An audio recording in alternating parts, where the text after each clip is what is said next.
నమస్కారం. నేను మీ నిజం సుభాష్ చంద్రబోస్. వెల్కమ్ టు నిజం మీడియా. మన నిజం మీడియాలో ప్రసారమయ్యేటువంటి నిజం నిర్ధారణ కార్యక్రమానికి స్వాగతం. ఈరోజు నిజ నిర్ధారణలో భాగంగా అమిత్ షా వర్సెస్ అంబేద్కర్ గారు. అంబేద్కర్ గారిని అమిత్ షా గారు కావాలని చెప్పేసి కించపరిచారా? అమిత్ షా గారికి అంబేద్కర్ గారి మీద ద్వేషం ఉందా? అంబేద్కర్ గారి మీద అమిత్ షా గారికైనా లేక బీజేపీ పార్టీ మొత్తానికి ద్వేషం ఉందా? అంబేద్కర్ గారిని అవమానించడానికి గల కారణం ఏంటి? అమిత్ షా గారు రాజ్యాంగం పట్ల ఉండబడినటువంటి దురహంకారాన్ని ప్రదర్శిస్తూనే అంబేద్కర్ గారిని కించపరిచారా? లేదా ప్రతిపక్షాలు ఆయన కించపరచకపోయినా, ఆయన అవమానించకపోయినా, అంబేద్కర్ గారిని ఆయన అవమానించేలా వ్యాఖ్యలు చేయకపోయినా కానీ అమిత్ షా గారి మీద కక్షపూరితంగానే ఆయన క్షమాపణ చెప్పాలని కొందరు, ఆయన రాజీనామా చేయాలని కొందరు, అంబేద్కర్ గారిని అమిత్ షా గారు అవమానించారని చెప్పేసి గగ్గోలు పెడుతున్నాయి. అసలు ఎవరి మాటల్లో వాస్తవం ఉంది? ఒక పక్కన మోడీ గారేమో ట్వీట్ల మీద ట్వీట్లు చేస్తున్నాడు. కాంగ్రెస్ పార్టీయే గతంలో అనేక సార్లు అంబేద్కర్ గారిని అవమానించింది. బీజేపీ ఎప్పుడూ కూడా కలలో కూడా అంబేద్కర్ గారిని అవమానించదు. అంబేద్కర్ గారి యొక్క ఆశయాల్ని ముందుకు తీసుకెళ్లేది మేమే అని చెప్పేసి ఒకవైపున నరేంద్ర మోడీ గారు, అమిత్ షా గారు వాళ్ళు ట్వీట్లు చేస్తూ ఉన్నారు. అదే సందర్భంలో ప్రతిపక్షాలు వీళ్ళు మనుధర్మ శాస్త్రం రాజ్యాంగంగా రావాలనుకుంటున్నారు. రాజ్యాంగం అంటే అసలు బీజేపీ వాళ్ళకి నచ్చదు. అంబేద్కర్ అనే పదం అంటేనే అమిత్ షా కానీ, నరేంద్ర మోడీ గారికి కానీ, బీజేపీ వాళ్ళకి కానీ గిట్టదు. అందుకే పార్లమెంటు సాక్షిగా అంబేద్కర్ గారిని అవమానించారని చెప్తున్నారు. అసలు ఏం అవమానించారు? అంబేద్కర్ గారిని అమిత్ షా గారు ఏం అవమానించారు? అసలు అవమానించారా లేకపోతే రాద్ధాంతం జరుగుతుందా అనేది నిజాన్ని నిర్ధారించుకునేటువంటి ప్రయత్నం చేద్దాం. ఇక వీడియోలోకి వెళ్ళబోయే ముందు క్రింద నా నెంబర్ డిస్ప్లే అవుతుంది. నా నెంబర్ని నిజం మీడియాకి స్క్రీన్ అనేది చాలా అవసరం కాబట్టి, స్క్రీన్ లేకుండా నిజం మీడియా రన్ చేయడం అనేది చాలా కష్టం కాబట్టి, నిజం మీడియాని అభిమానించేవాళ్ళు, నిజం మీడియాని గౌరవించేవాళ్ళు, నిజం మీడియా ఇంకా బలంగా నిజాన్ని తెలియజేస్తూ ముందుకెళ్లాలని కోరుకునేటోళ్ళు మీ వంతుగా, మీ బాధ్యతగా క్రిందున్న నెంబర్కి ఫోన్పే ద్వారా కానీ, గూగుల్ పే ద్వారా కానీ మీ ఆర్థిక సహకారాన్ని అందించండి. ఇక మీరు చూడండి, ఏదైనా కానీ ఆధారాలతోటి మనం మాట్లాడుకోవాలి. గతంలో మీరు అనేక ఛానల్లో చూసుంటారు. అమిత్ షా గారు మాట్లాడినటువంటి మాటలు నేను ఒక 30 సెకండ్స్ మాత్రమే మీకు వినిపిస్తాను. చూడండి ఆయన ఏం మాట్లాడాడు అనేది, తర్వాత మనం విశ్లేషించుకునేటువంటి ప్రయత్నం చేద్దాం.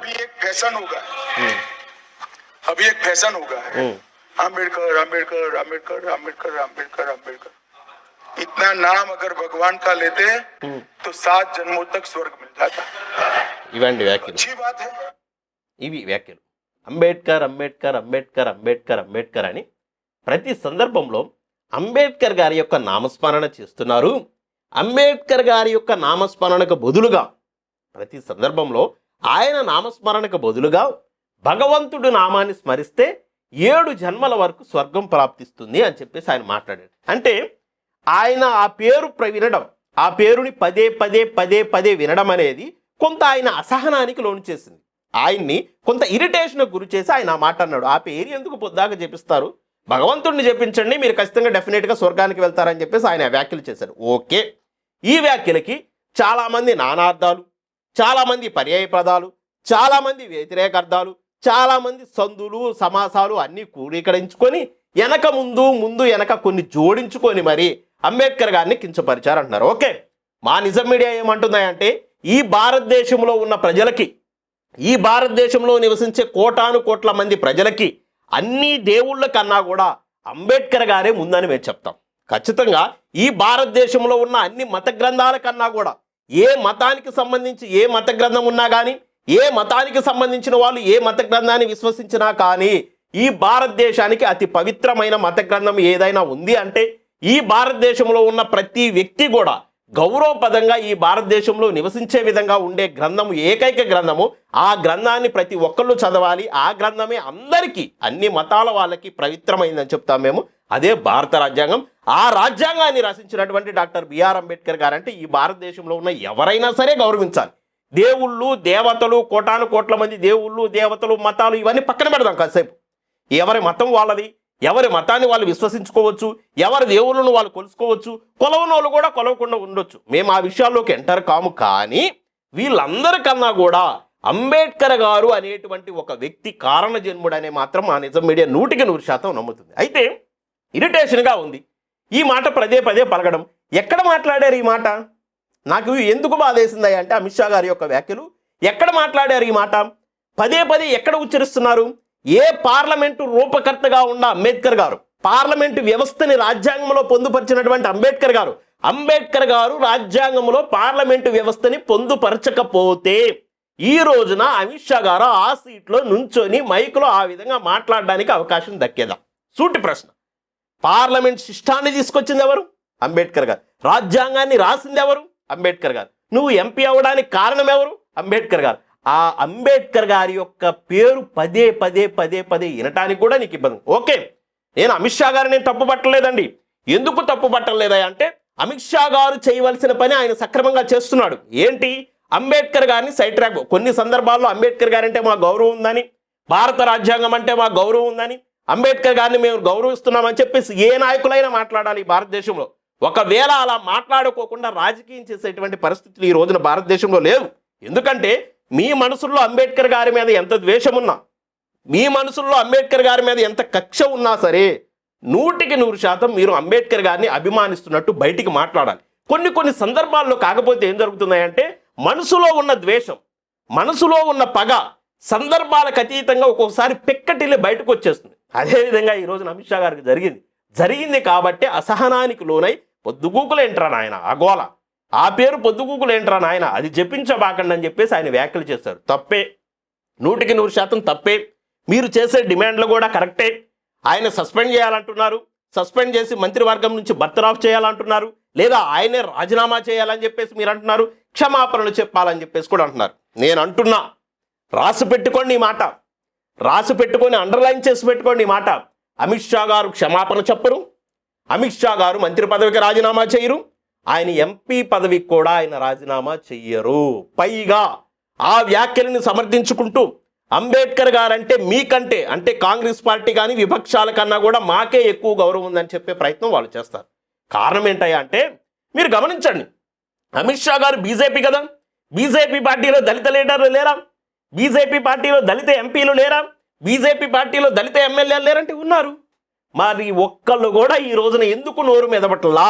ఈ రోజున మేము ఈ రిజర్వ్డ్ స్థానాల్లో పోటీ చేసి ఎమ్మెల్యేలు అయ్యామంటే, ఎంపీలు అయ్యామంటే, బీజేపీ పార్టీ మమ్మల్ని గుర్తించిందంటే దానికి కారణం డాక్టర్ బిఆర్ అంబేద్కర్ గారు ఇచ్చిన రిజర్వ్డ్ కాన్స్టిట్యున్సీలు అని చెప్పేసి వీళ్ళు ఎందుకు మాట్లాడలా? అందుకని మాట్లాడలేదా అంటే వాళ్ళ కాంపౌండ్లో, వాళ్ళ ఘాట్లలో కట్టేసుకున్న విశ్వాసం కలిగిన బీజేపీ పట్ల, బీజేపీలో ఉన్న అగ్రనాయకత్వం పట్ల విశ్వాసం కలిగినటువంటి దళిత పెంపుడు కుక్కలు ఈ దళిత ప్రజాప్రతినిధులు.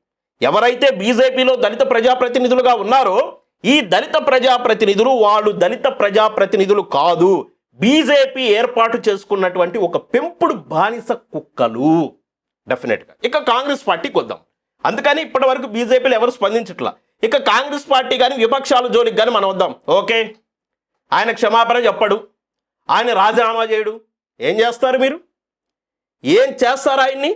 కనీసం పార్లమెంటు ముందు నా గడ్డన్నా పీగ్గలరా?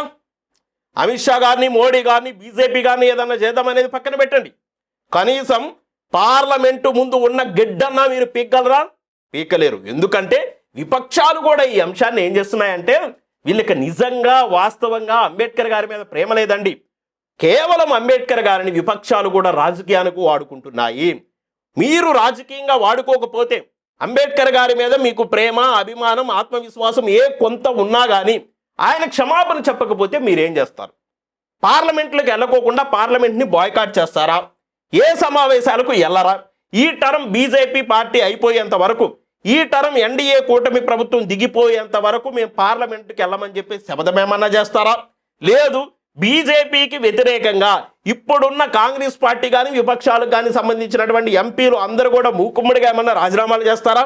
మీ కాంగ్రెస్ పార్టీలో దళిత ఎంపీలు ఉన్నారు కదా, దళిత ఎమ్మెల్యేలు ఉన్నారు కదా, లేదా విపక్షాల్లో దళిత ఎమ్మెల్యేలు, దళిత ఎంపీలు ఉన్నారు కదా, వాళ్ళన్నా అరే మా అంబేద్కర్ గారికి అవమానం జరిగింది మీరు భావిస్తున్నారు కదా, పగాడ్లు పట్టుకొని నిరసనలు ప్రదర్శిస్తున్నారు కదా, పార్లమెంటులో కూడా ఈ రోజు లోక్సభలో కూడా మీరు అంబేద్కర్ గారి యొక్క పటాలు మీ సీట్ల దగ్గర పెట్టారు కదా, ఇది నిజమే అయితే, నిజంగా మీకు అంబేద్కర్ గారి మీద ప్రేమ ఉంటే రాజీనామా చేయండి. కాంగ్రెస్ పార్టీలో ఇతర దళిత నాయకులు ఎవరైతే ఉన్నారో, కాంగ్రెస్ పార్టీతో పాటు ఈ భారతదేశంలో ఉన్న విపక్షాలకు సంబంధించినటువంటి వివిధ రాజకీయ పార్టీలో ఉన్న దళిత ప్రజాప్రతినిధులు మూకుమ్మడిగా రాజీనామా చేయండి. చేస్తారా? చేసే ఆలోచన చేస్తారా? మీకొచ్చిన అవకాశాలేమో, మీరు ఎమ్మెల్యే అయినా ఎంపీ అయినా మీకు వచ్చిన అవకాశాలేమో అంబేద్కర్ గారి ద్వారా వచ్చినాయి, కానీ అంబేద్కర్ గారికి అవమానం జరిగిందని మీరే చెప్తారు. కానీ ఆ అవమానానికి తగ్గ నిరసన తెలియజేయాలంటే ఏదో పకాడులు పట్టుకొని ఊరికే ఆయన పేరు ఆడుకునేటువంటి ప్రయత్నం చేస్తారు. కానీ పదవులు వదులుకోవడానికి మాత్రం ఎవ్వరూ సిద్ధంగా లేరు. అంటే అందరూ డ్రామాడేస్తున్నారు. బీజేపీలో ఉన్న దళిత ఎమ్మెల్యేలు ఎంపీలు వాళ్ళు ఒక దళిత బానిస కుక్కలైతే, విపక్షాల్లో ఉన్న దళిత ఎమ్మెల్యేలు ఎంపీలేంటి, వీళ్ళు కూడా బానిస కుక్కలే. ఆ పార్టీలో ఆయా రాజకీయ పార్టీలో అగ్రవర్ణాలకి వాళ్ళు దాసోహం చేస్తూ, వాళ్ళు ఏ ఆజ్ఞ పాటియమంటే ఆజ్ఞ పాటిస్తూ, వాళ్ళు ఇచ్చే ఆదేశాలను తూచా తప్పకుండా పాటిస్తూ, వాళ్ళు ఒక బొక్క వేస్తే, కుక్కకు బొక్క వేస్తే దాన్ని ఎలా నములుకుంటూ కూర్చుంటుందో అలా నములుకుంటూ దళిత ప్రజాప్రతినిధులు ఈ రోజున అగ్రవర్ణ రాజకీయ పార్టీల్లో ఉండిపోయారు. ఇది నిజమే కదా, కళ్ళ కట్టినట్టు కనిపిస్తుంది కదా. మీరు అవమానపరిచారు అని ఒక 100 సార్లు చెప్పినా, అవమానపరిచారని ఒక 1000 సార్లు చెప్పినా, ఒక 1,00,000 సార్లు చెప్పినా బీజేపీ కానీ అమిత్ షా గారు కానీ ఒక మెట్టు కూడా దిగరు. ఎందుకంటే వాళ్ళు అధికారంతో ఉన్నారు, అధికార మదంతో ఉన్నారు. ఇకనైనా ఇప్పుడు నేను చెప్తున్నా, గుర్తుపెట్టుకోండి, ఈ భారతదేశంలో ఉన్న దళిత ప్రజలు మీరు గమనించండి, మీరు ఎన్నుకుంటున్నటువంటి లీడర్లు వీళ్ళు దళిత లీడర్లు కారు. వీళ్ళు అగ్రవర్ణ రాజకీయ పార్టీలకు బానిసత్వం చేస్తున్నటువంటి బానిస కుక్కలు. ఆ కుక్కల్ని మీరు ఎంతకాలం ఎన్నుకున్నా, వాళ్ళని ఎన్ని రోజులు ఎమ్మెల్యేలుగా ఎంపీలుగా మీరు గెలిపించుకున్నానికి అంబేద్కర్ గారికి అవమానం జరుగుతుంది, భారత రాజ్యాంగానికి అవమానం జరుగుతుంది, నీకు జరుగుతుంది, నీ ఇంట్లో ఉన్న వాళ్ళకు జరుగుతుంది. ఇదే కదా జరుగుతున్నది. నువ్వు రాజ్యాంగం అనుకుంటున్నావు, అంబేద్కర్ గారు అనుకుంటున్నావు, పార్లమెంట్లో జరుగుతున్నటువంటి వ్యవహారం అనుకుంటున్నావు. ఇది నీ ఊరికి వచ్చింది, నీ జిల్లాకు వచ్చింది, నీ రాష్ట్రంలోకి వచ్చింది, నీ ఇంట్లోకి వచ్చింది, నీ ఇంట్లో ఉన్న వ్యక్తుల దగ్గర కూడా ఇది రేపో మాపో రాబోతుంది. గమనిస్తున్నావు ఇదంతా?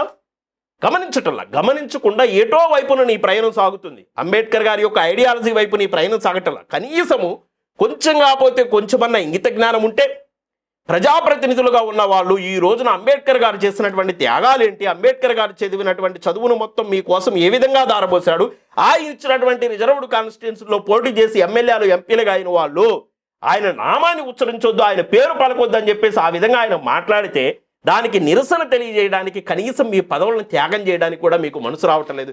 కేవలం దాన్ని రాజకీయంగా మాత్రమే మీరు వాడుకుంటున్నారు. ఇకపోతే దళిత సంఘాల నాయకుల సంగతి చూద్దాం. దళిత సంఘాల నాయకులు ఎట్లా అయిపోయారా అంటే ఈ రోజున ఎలక్షన్ అప్పుడు మాత్రమే హడావిడి చేసే వాళ్ళుగా తయారై కూర్చున్నారు.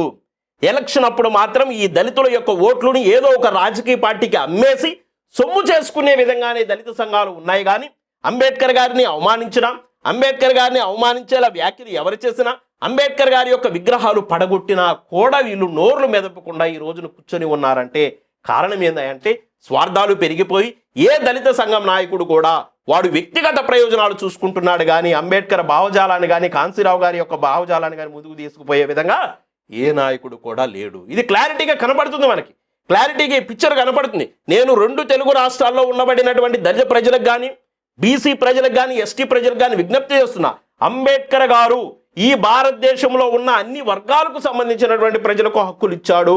ఆ హక్కుల ద్వారానే మనం ఈ రోజున భారతదేశంలో బ్రతుకుతున్నటువంటి మనము అంబేద్కర్ గారు చేసినటువంటి త్యాగాలను ఖచ్చితంగా మనం గుర్తించాలి. గుర్తించేది ఎప్పుడై అంటే మనం గుర్తించినప్పుడు ఎప్పుడు ఐడెంటిఫై అవుతుందా అంటే రాజ్యాధికారాన్ని మనం సాధించినప్పుడు, రాజ్యాధికారం అనే ఆ మాస్టర్ కీని మనం ఎప్పుడైతే పట్టుకుంటామో ఆ రోజున ఖచ్చితంగా మనము అంబేద్కర్ గారి యొక్క మార్గంలో మనం నడుస్తున్నట్టుగా గుర్తించాలి. అంతేగాని జై భీమ్ అని చెప్పుకుంటూ అంబేద్కర్ గారి యొక్క పటాలు పెట్టుకొని, అంబేద్కర్ గారి యొక్క జెండాలు పెట్టుకొని అగ్రవర్ణ రాజకీయ పార్టీలకు దళితుల యొక్క ఓట్లు అమ్ముకున్నంత కాలం మనం అంబేద్కర్ గారి యొక్క ద్రోహులుగానే మిగిలిపోతాం. ఇది గమనించండి. ప్రజలు కూడా చైతన్యం అవ్వండి. అసలు ఆయన ఎంపీ ఎందుకు చేయాలి? అమిత్ షా గారిని ఎంపీ ఎందుకు చేయాలి? ఆయన హోంశాఖ మంత్రిగా ఎందుకు పెట్టాలి? పార్లమెంట్కి ఆయన ఎందుకు పోనివ్వాలి? ఆయన చేత అంబేద్కర్ గారిని ఎందుకు అవమానపరిచేలాగా వ్యాఖ్యలు చేయించుకోవాలి? బీజేపీ మనువాద పార్టీ అని అందరూ చెప్తారు. కానీ మళ్ళీ ఓట్లు తీసుకెళ్లి మళ్ళీ బీజేపీకి వేసేటువంటి ప్రయత్నం చేస్తారు. ఆ మనువాద పార్టీని ఓడించుకునేటువంటి ప్రయత్నం చేయాలి కదా. అయితే బీజేపీ లేకపోతే కాంగ్రెసేనా ఈ భారతదేశంలో ఉన్న కోటాను కోట్ల ఎస్సీ ఎస్టీ బీసీ మైనారిటీ ప్రజలు ఏమయ్యారు? అగ్రవర్ణాల్లో ఉన్న పేద ప్రజలు ఎందుకు ఏమయ్యారు? ఈ కార్పొరేట్ సిస్టానికి అలవాటు పడినటువంటి దళితులు ధనికులుగా ఉన్నటువంటి అగ్రవర్ణాల వాళ్ళే ఈ దేశాన్ని ఎలా ఆలోచించరా? ఓటు ఇచ్చాడు కదా, అమిత్ షా గారికి ఒక ఓటే, నరేంద్ర మోడీ గారికి ఒక ఓటే, నీకు ఒక ఓటే, నాకు ఒక ఓటే. ఈ ఓటుని సక్రమంగా వినియోగించుకుంటేనే ఈ భారతదేశం యొక్క తలరాతను మార్చగలం, రాజ్యాంగాన్ని ఖచ్చితంగా ఇంప్లిమెంట్ చేసుకోగలం. అసలు రాజ్యాంగంలో ఏముందో తెలుసుకునేటువంటి ప్రయత్నం కూడా మనము చేయలేకపోతాం. దయచేసి 2 తెలుగు రాష్ట్రాల్లో ఉన్న దళిత ప్రజలారా మీరు గమనించండి. మీ మైండ్లు ఎక్కడో పెట్టి ఏబిసిడీలను అయ్యానో ఇయ్యానో ఈ చిన్న చిన్న అంశాల దగ్గర మీరు ఆగిపోతే చక్కగా వాళ్ళు రాజ్యాధికారాలు చేసుకొని రాజ్యాధికారాల చుట్టూ వాళ్ళు రాజ్యాలను ఏలుతూ ఆ రాజ్యాల్ని పరిపాలించుకుంటూ వాళ్ళు సంతోషంగా ఉన్నారు. మనం మాత్రం చిన్న చిన్న గిల్లి కచ్చాలు పెట్టుకొని ఆ గిల్లి కచ్చాల దగ్గరే మన మైండ్లో ఆగిపోయినాయి. దయచేసి ఇప్పటికైనా అంబేద్కర్ గారికే కాదు, అంబేద్కర్ గారికి అవమానం జరిగిందంటే ఈ భారతదేశంలో ఉన్న ప్రతి వ్యక్తికి జరిగినటువంటి అవమానంగా దీన్ని భావించాలని 100% అమిత్ షా గారు నైతిక బాధ్యత వహిస్తూ ఆయన మంత్రి పదవికి ఆయనే రాజీనామా చేసి ఈ భారతదేశంలో ఉన్న ప్రతి మనిషికి కూడా క్షమాపణ చెప్పాలని చెప్పేసి మా నిజం మీడియా డిమాండ్ చేస్తూ, మా నిజం మీడియా ప్రతి సందర్భంలో కూడా వ్యక్తులతో సంబంధం లేకుండా ప్రతి సందర్భంలో నిజాన్ని నిర్భయంగా తెలియజేసే దగ్గర ముందుంటుంది. కాబట్టి మా వీడియోస్ కనుక మీకు నచ్చితే లైక్ చేయండి, షేర్ చేయండి, మన ఛానల్ సబ్స్క్రైబ్ చేసుకోండి.